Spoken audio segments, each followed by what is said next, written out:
তাআলা আনহু যখন গ্রেফতার হলেন, বেঈমানদের হাতে, যারা তাকে হত্যা করার জন্য প্রস্তুতি নিয়েছিল, সেই রকম বেঈমান বেদিনদের হাতে তিনি যখন গ্রেফতার হয়ে গেলেন, হোসাইন রাদিয়াল্লাহু তাআলা আনহু তিনি বুঝতে পারলেন। আর আমাদের সমাজে সচরাচর একটা কথা শোনা যায়, সেটা কি জানেন?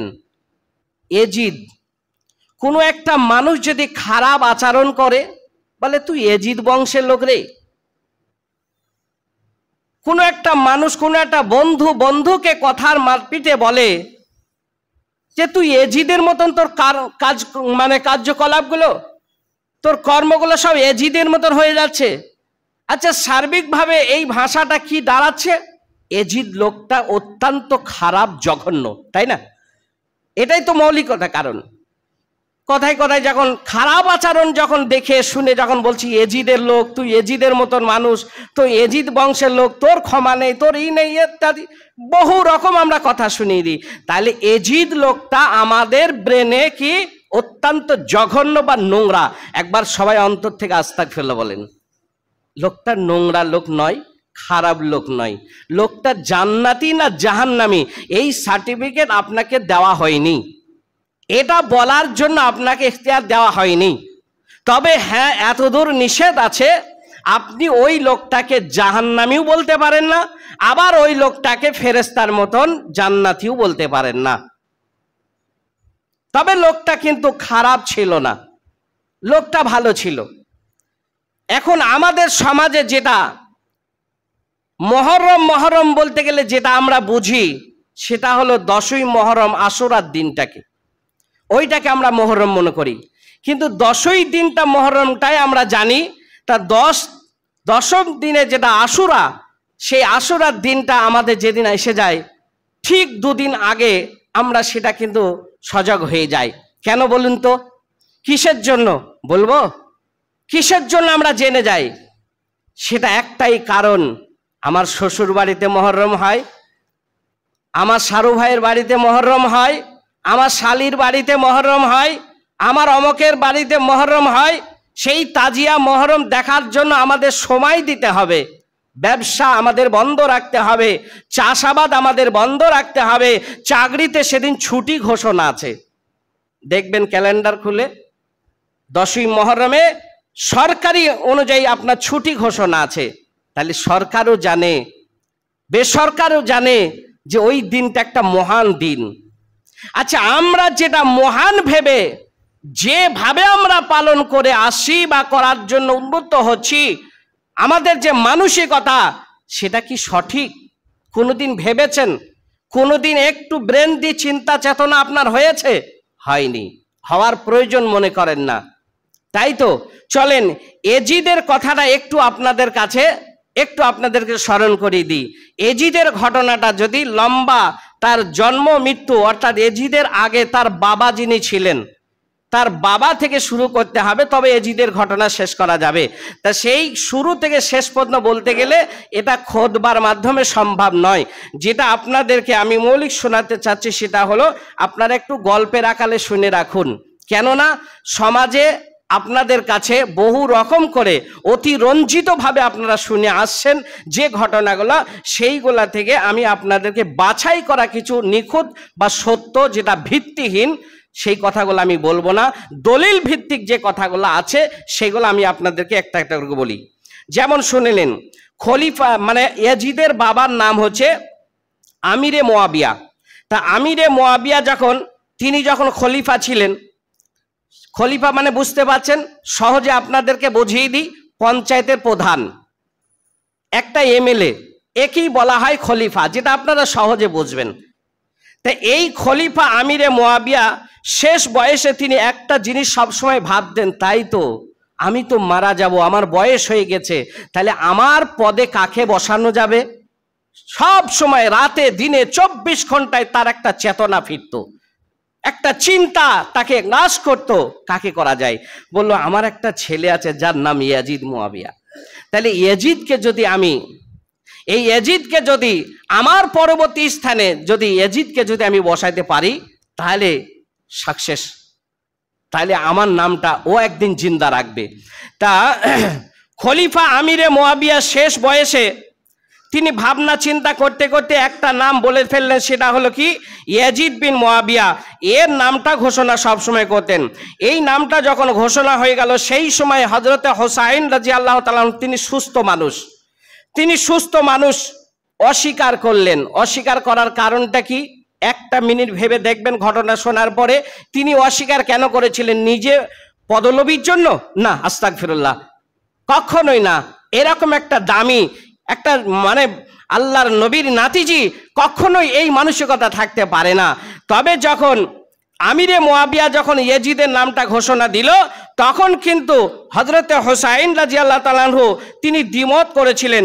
দ্বিমত করার কারণ হলো, তিনি একটা জিনিস চিন্তা করলেন যে আজকে যদি মুয়াবিয়ার কথা মোতাবেক যদি ইয়াজিদ যদি খলিফা হয়, তাহলে একটা বাপের পদটা ছেলে নেবে। এই বাপের পদ থেকে ছেলে এইভাবে একটা যদি সিরিয়াল যদি তৈরি হয়ে যায়, ইতিহাস যদি বানিয়ে যায়, তাহলে এমন একটা দিন আসবে বাপ যোগ্য ছেলে অযোগ্য, এই অযোগ্যটাকেও খলিফা বলে গণ্য হয়ে যাবে। কথাটা বুঝতে পারলেন কি পারলেন না?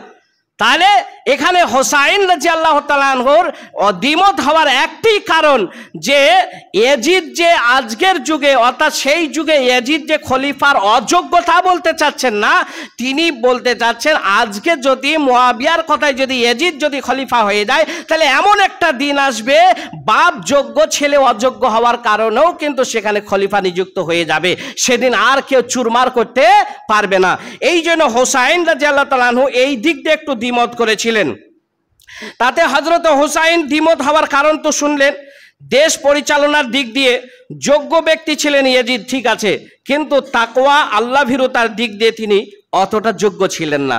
এখানে একটা জিনিস আপনাকে মনে রাখতে হবে, তিনি দেশ পরিচালনা করতে পারবেন, এটা যোগ্য অযোগ্য নয়, কিন্তু এখানে আল্লাহ ভীরুতা বা তাকওয়া পরহেজগারিতা এই দিক দিয়ে কিন্তু যোগ্য ছিল না। তবে হযরতে হুসাইন রাদিয়াল্লাহু তাআলা তিনি একা না, হযরত হুসাইন বিন আলী, আব্দুল্লাহ বিন ওমর, আব্দুল্লাহ বিন জুবাইর, আব্দুল্লাহ বিন আব্বাস, আব্দুর রহমান বিন আবু বকর, হ্যাঁ, তাদেরও অমত ছিল।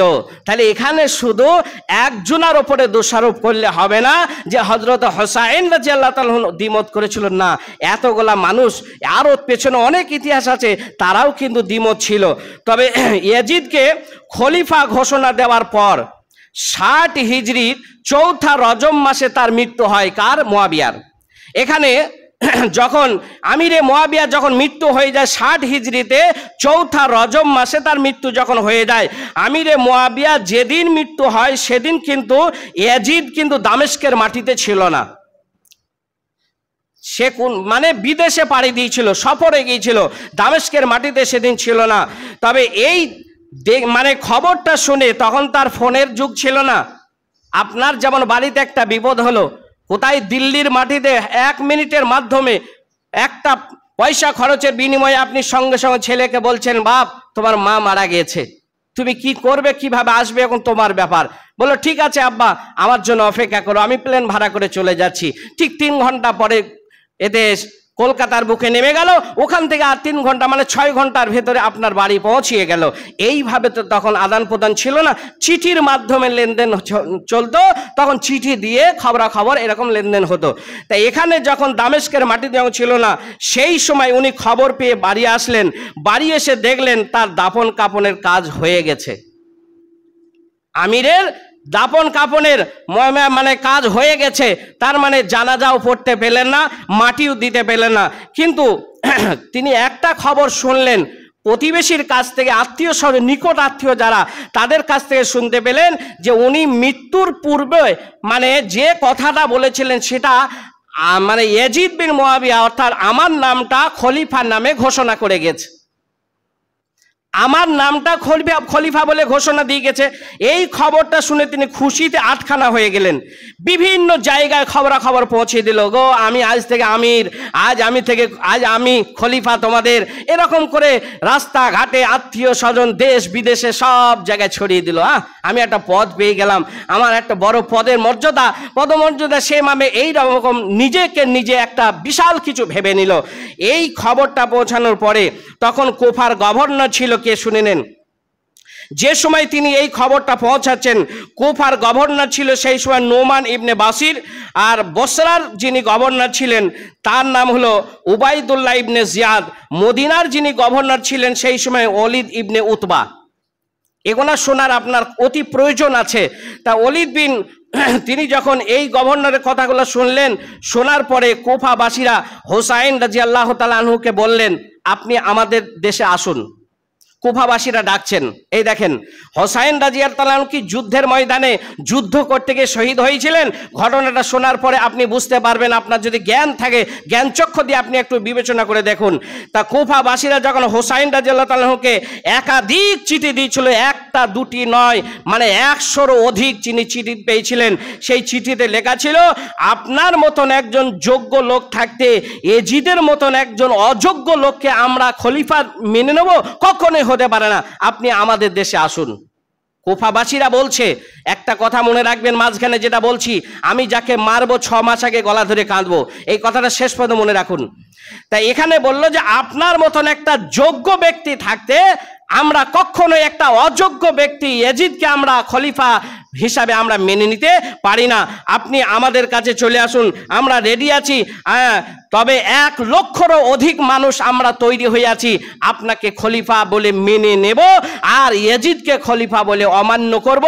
এর জন্য আমি বলছি আপনাকে যে আমার পক্ষ থেকে কমপক্ষে 1 লক্ষ মানুষ আছে, আপনি চিন্তিত হবেন না, আপনি চলে আসুন। হোসাইন রাদিয়াল্লাহু তাআলা মক্কায় গেলেন।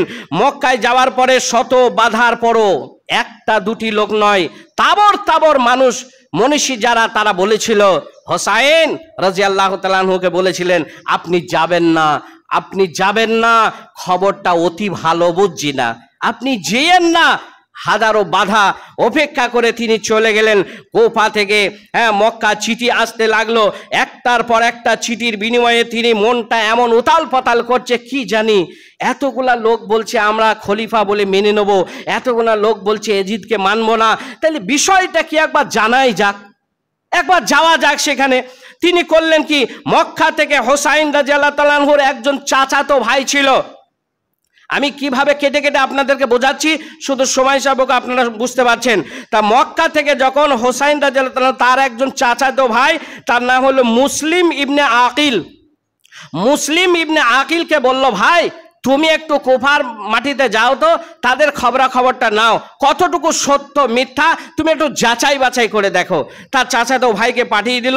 সেখানে সে যাওয়ার পরে, পাঠানোর পরে সঠিক খবরটা তিনি নিলেন। খবরটা নিয়ে খবরাখবর কি আসলো, ওখানে গিয়ে তিনি 12,000 লোককে তিনি বায়াত করলেন। দেখেন তার চাচাতো ভাইয়ের ঘটনা। মুসলিম ইবনে আকিল সেখানে গিয়ে করলেন কি, 12,000 মানুষকে তিনি বায়াত করলেন। এইবার হোসাইন রাদিয়াল্লাহু তাআলা আনহুকে সেই কুফায় আসার জন্য তিনি আবার চিঠি করলেন চাচাতো ভাই। এবার বলছে, ভাই হোসাইন তুমি এবার চলে এসো। ভাইয়ের কথা শুনে সেখানে চলে গেল। কুফা থেকে দামেস্কে 900 কিলোমিটার রাস্তা। এরকম ভাববেন না যে ইলামবাজার আর ঘুরিশা, এরকম নয়। 900 কিলোমিটার রাস্তা, তার মানে 18 থেকে 19 দিনের পথ পায়ে হেঁটে গেল। 18 থেকে মানে অবিরাম তাকে চলতে হবে, বিশ্রাম নেওয়া যাবে না। 18 থেকে 19 দিন, রাত দিন 24 ঘন্টা অবিরাম যদি চলাফেরা করে, এর মাধ্যমে সে অতিক্রম করে 9 মুহররমে কারবালার মাঠে তিনি উপস্থিত হলেন।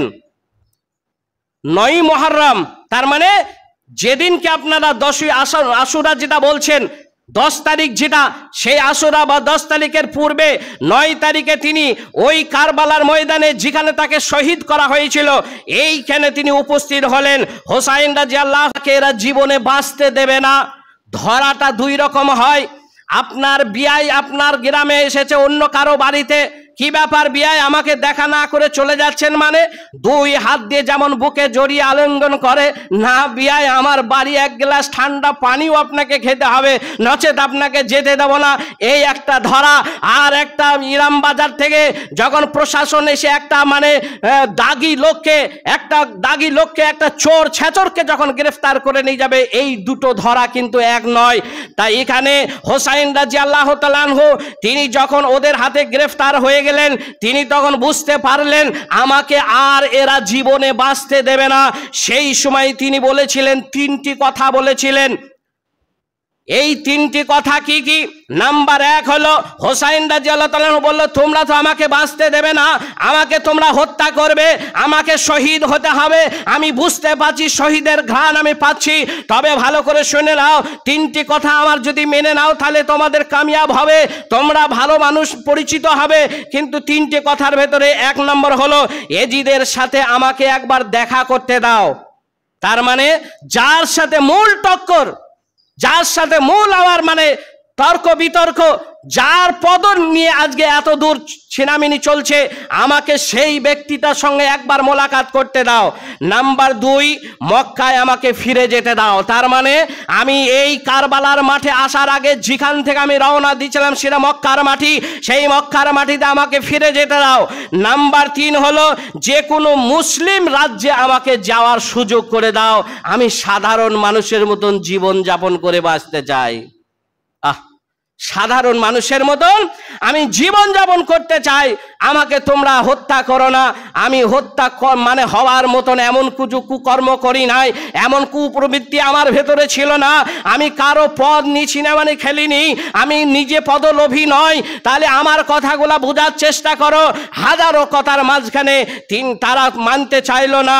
তখন বলল কি, আমি সাধারণ মানুষের মতন যখন জীবনযাপন করার যখন অনুমতি চাইলো, তারা কিছুতেই দেবে না। একজন মুনাফিক ছিল। কাফের আর মুনাফিক দুটো কিন্তু এক জিনিস নয়। কাফের থেকেও যারা নামাজ পড়ে না, যারা ইসলাম কবুল করেনি, তারা যদি কাফের হয়, এই কাফেরের থেকে মুসলমান হয়ে মুসলমানের ভেতরে এক শ্রেণী মানুষ থাকে মুনাফিক। ইন্নাল মুনাফিকিনা ফি দারকিল আসফালি মিনান নার, যেখানে কোরআনে ডাইরেক্ট কথা এসেছে, একটা মুনাফিকের স্থান হলো পরজীবনে, মানে পরকালে হিসাব নিকাশের পরে তার স্থান হবে জাহান্নামের একেবারে নিচু স্তরে, সেখানে মুনাফিকের জায়গা হবে। কেন? মুসলমান হয়ে মুসলমানের ভেতরে ঢুকে মুনাফিকি করে। একটা মানুষ দুইজনের কাছে যদি ভালো হয়, ইমামের কাছেও ভালো, পাবলিকের কাছেও ভালো, এই মানুষটা মুনাফিক, এই মানুষটাই জাহান্নামী হবে, এই জাহান্নামে যাবে। তার কারণ একটা মানুষ দুজনের কাছে ভালো হতে পারে না। বিশ্বের বিশ্ব নবী, কুল কায়নাতের নবী, নবী কুলে শিরোমণি জনাবে মুহাম্মদুর রাসূলুল্লাহ সাল্লাল্লাহু আলাইহি সাল্লাম, তিনি পর্যন্ত ভালো হতে পারেননি উভয়ের কাছে। সুতরাং আপনি আমি কেমন করে ভালো হব? তখন করলেন কি, এই মুনাফিকটার নাম শুনে রাখুন, মুনাফিকটার নাম হলো সিমার। এই সিমার করেছিল কি, যখন হোসাইন রাদিয়াল্লাহু তাআলা বলেছিল আমাকে এজিদের সঙ্গে দেখা করতে দাও, নাইলে কোনো মুসলিম রাজ্যে আমাকে যেতে দাও, নাইলে মক্কার মাটিতে ফিরে যেতে চাও, আমি সাধারণ মানুষের মতন জীবন যাপন করতে চাই, এই কথাগুলো যখন বলে, ওই মুনাফিকটা তখন ওই মানে গদি চেয়ারের পাশে গিয়ে কানে কানে তখন কি বলছেন দেখেন, ওবাইদুল্লাহ ইবনে জিয়াদকে তখন বলছে, কি বলল স্যার, আপনি কি বুঝলেন ওর কথাতে? শিকার হাতে পেয়ে আপনি ছেড়ে দেবেন? আস্তাগফিরুল্লাহ, আস্তাগফিরুল্লাহ। শিকার হাতে পেয়ে, তার মানে যাকে হত্যা করার জন্য আপনি এত পরিকল্পনা করলেন, তার দুটো মধুমাখা কথা শুনে আপনি গলে যাবেন, আপনি ছেড়ে দেবেন? তার মানে উনি যদি ছেড়ে দিতেন, এই মুনাফিকের প্রলোভনায়, এই মুনাফিকের ইন্ধনে, এই মুনাফিকের মানে এর প্রযুক্তিতে তখন আর ছাড়তে পারল না। তখন করলো কি, তাকে গিয়ে হত্যা করে দেওয়া হলো। হযরত হুসাইন রাদিয়াল্লাহু তাআলা আনহুর ছিন্ন মস্তক যখন হযরত ওই কারবালার মাটিতে, ওই ঘটনাটা আমি লম্বা করতে চাচ্ছি না, যখন ছিন্ন মস্তক মানে বডি থেকে ছিন্ন করে যখন মস্তকটা যখন এজিদের পায়ের কাছে এনে টপ করে ফেলে দেওয়া হলো বলের মতো, এই ফেলে দেওয়ার পরে সঙ্গে সঙ্গে সেই এজিদ, যে এজিদের জন্য আপনারা বলছেন একটা খারাপ মানুষ, নোংরা মানুষ, জঘন্য মানুষ, সেই এজিদ সেদিনকে অন্তঃস্থল থেকে কান্না রোল পরে মানে একটা তার মানে কম্পন শুরু হয়ে গিয়েছিল। বলেছিল, লানাল্লাহু মারজানাতা ইয়ানি আবদুল্লাহ ইবনে জিয়াদিন আমা মারজানাহু ইয়ানি উবাইদুল্লাহ ইবনে জিয়াদিন মা আমা ওয়াল্লাহি লাউ কানা বায়াতুন। সেদিনকে মানে ইয়াজিদ বলেছিল যে আমি এটা কখনোই হোক, এটা আমি চাই না। মানে আমি যে পদে আমি বসেছি, আমি খলিফা নিযুক্ত হয়েছি বলে এখানে যে আমি বলি নাই তোমাদেরকে যে হোসাইনের ছিন্ন মস্তক আমি দেখতে চাই, হোসাইনের রক্তাক্ত দেখতে চাই, আমি এটা দেখতে চাইনি। সেদিন বলেছিলেন উবাইদুল্লাহ ইবনে যে প্রেসিডেন্ট ছিল, যার নেতৃত্বে হযরত হোসাইন রাদিয়াল্লাহু তাআলা মাথাকে ছিন্ন করে দেওয়া হয়েছিল, তার নাম হলো উবাইদুল্লাহ বিন জিয়াদ। এই উবাইদুল্লাহ বিন জিয়াদের নাম করে সেদিনকে ইয়াজিদ বিন মুআবিয়া বলেছিল যে উবাইদুল্লাহ বিন জিয়াদের ওপরে আল্লাহ পাকের লানত হোক। তার কারণ হলো আল্লাহর কসম করে বলছি, আমি ইয়াজিদ বলছে, আমি আল্লাহর কসম করে বলছি যে হোসাইনের সাথে ও রক্ত সম্পর্ক যদি থাকতো এটা জীবনেও করতে পারতো না। তিনি কোন বংশের মানুষ, তার ডিগ্রি কি, তিনি কেমন কোয়ালিটি মানুষ, সুতরাং তার মস্তিষ্ক ছিন্ন করার মতন সাহস হতো না। তাহলে ইয়াজিদ কি কখনোই বলতে পারে? ইয়াজিদ কি এটা করতে পারে? এটা কি আপনার মনে হয়? আপনার কি একটু জানা নেই? তাহলে আপনাকে জেনে নিতে হবে যে ইয়াজিদ লোকটা অত নোংরা বা অত খারাপ নয় যতটা নোংরা বা খারাপ আমরা ভাবছি বা আমাদের মানসিকতা যেমন, তাহলে সেটা আপনাকে জেনে নিতে হবে। এইবার আপনাদেরকে জানাবো আমি, সেই কারবালার ঘটনাটি ছিল নিতান্তই রাজনৈতিক মতবিরোধের একটা পরিকল্পনা ছাড়া অন্য কিছু নয়। যেমন এখন চলছে না, এখন আপনাদের দেশে চলে না, একটা তৃণমূলের সাথে একটা বিজেপির লড়াই, একটা বিজেপির সাথে একটা কংগ্রেসের লড়াই, এরকম তো আছেই আছে। আবার দেখেন গোষ্ঠীদ্বন্দ্বী পর্যন্ত আছে। একই দলের মানুষ একটু পয়সা এদিক ওদিক করার জন্যে, কি একটু হয়তো অর্থ কম বেশি করার জন্য দেখেন ভাই ভাইকে চিনতে পারছে না, বাপ বেটাকে চিনতে পারছে না, তারা খুনাখুনি লাগিয়ে দিচ্ছে। ঠিক এরকম একটা রাজনৈতিক ছাড়া, পরিকল্পনা ছাড়া সেটা কিছুই হতে পারে না। তার কারণ হলো হোসাইন রাদিয়াল্লাহু তাআলা যে কারবালায় শহীদ হয়েছিলেন সেদিন তিনি একা ছিলেন না। এ ঘটনা বলতে গেলে অনেক সময় লেগে যাবে।